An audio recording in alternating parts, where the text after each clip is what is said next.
Welcome back to the channel, my dear friends. It's always a joy to have you here, and today we're going to dive into a subject that touches everyone: relationships. In this fast-paced, complex world, navigating human connections can feel like walking a tightrope. Maybe you've experienced friendships that drifted apart because of a careless remark, or felt betrayed in the workplace by someone you trusted. Perhaps your family ties are constantly strained by misunderstandings over trivial matters. These are common stories we've all lived.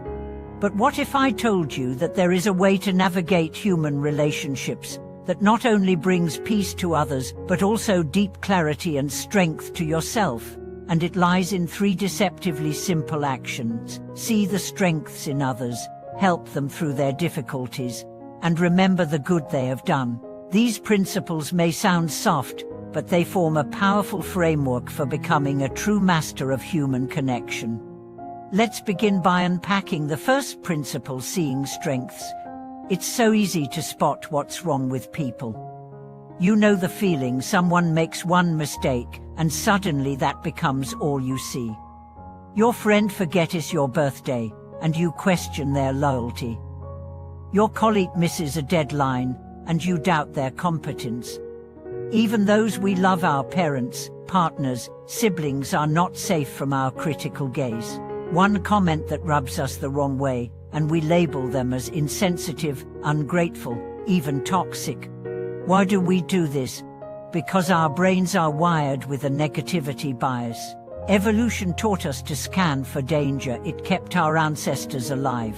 But in today's world, this same instinct leads us to magnify flaws and ignore virtues, and that's a tragedy.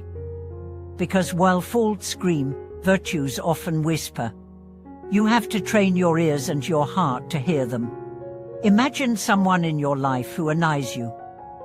Now ask yourself, have you ever noticed what they do right? Maybe they're always punctual. Maybe they're loyal. Maybe they never gossip. Maybe they're good with kids or animals. The truth is, even the roughest personality usually has at least one admirable trait. And true emotional maturity begins when you decide to focus on that, not naively, not blindly, but consciously and consistently. There's an old saying, no man is completely useless, he can at least serve as a bad example. A funny, yes. But let's turn that on its head. No one is completely flawed, everyone carries a spark worth honoring. When you learn to see strengths in others, 2 things happen. First, your heart softens. You begin to feel more compassion and less resentment. Second, you become a better mirror. People start reflecting back the kindness and patience you offer them. Relationships become smoother, not because they've changed, but because you have. This takes us to the second principle, helping others through difficulties. And now, let me ask you something. When was the last time someone really helped you when you were down, not because they had to, but because they wanted to? If you've experienced that, you know how unforgettable it is. And if you haven't, you know how much you long for it. Helping others is not about charity. It's about presence. When someone is struggling, your ability to simply be there without judgment, without advice, without fixing, is often the most powerful gift you can give. And yet, this is where many people fail. They say, call me if you need anything. But when the call comes, they're busy. They say, I'm here for you. But their presence comes with conditions: behave a certain way, be strong, get over it fast.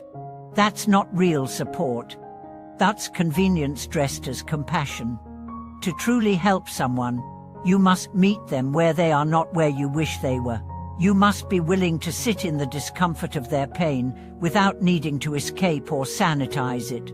Sometimes that means staying silent. Sometimes it means saying, I don't know what to say, but I'm here. Sometimes it means showing up uninvited, not to talk, but to simply sit beside them. And sometimes it means doing the unglamorous work: errands, babysitting, cooking, listening. Let me tell you a story. There was a man who lost his job during a recession.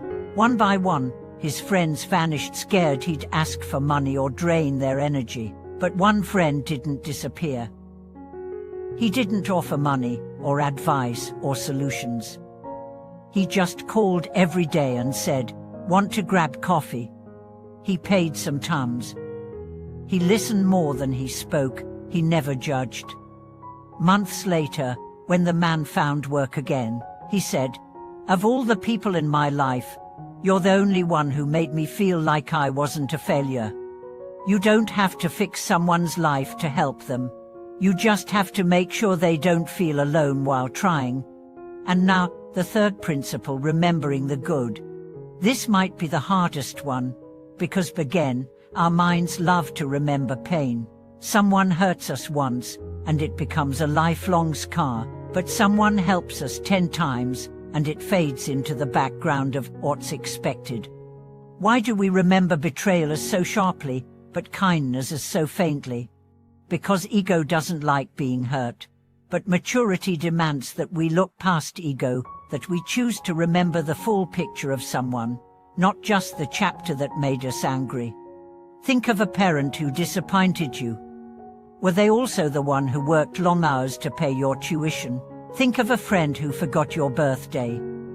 Was she also the one who held your hand for your divorce? Think of a spouse who once said something cruel.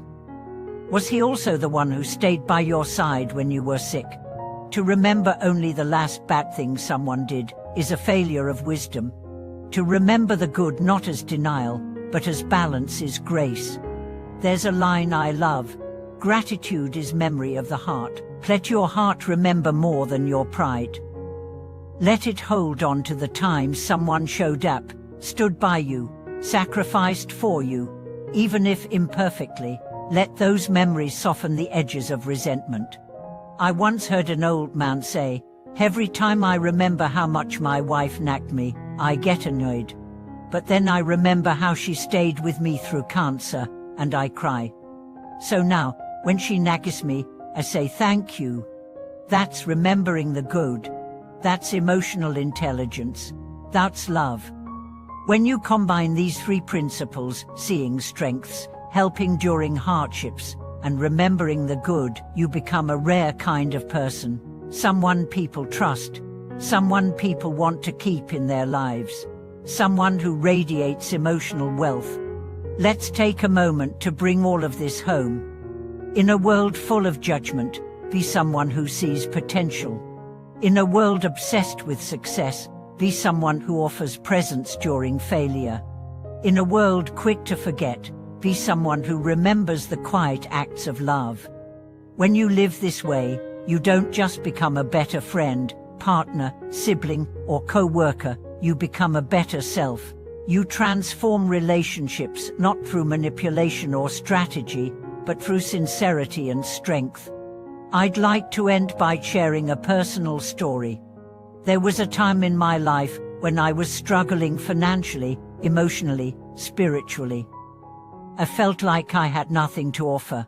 During that period, most people in my circle pulled away. I don't blame them, I wasn't easy to be around. But one person stayed. She didn't give me advice. She didn't tell me to cheer up. She just kept showing up. Bringing meals, sending silly memes, asking how I was doing and meaning it. Years later, I asked her why she stuck around. She said, "Because I remembered how many times you did the same for me, even when I didn't notice." That moment taught me everything. Kindness is never wasted, support is never forgotten. And the person who learns to give these things without expectation, without ego, becomes the most powerful kind of human being. Now I want to hear from you.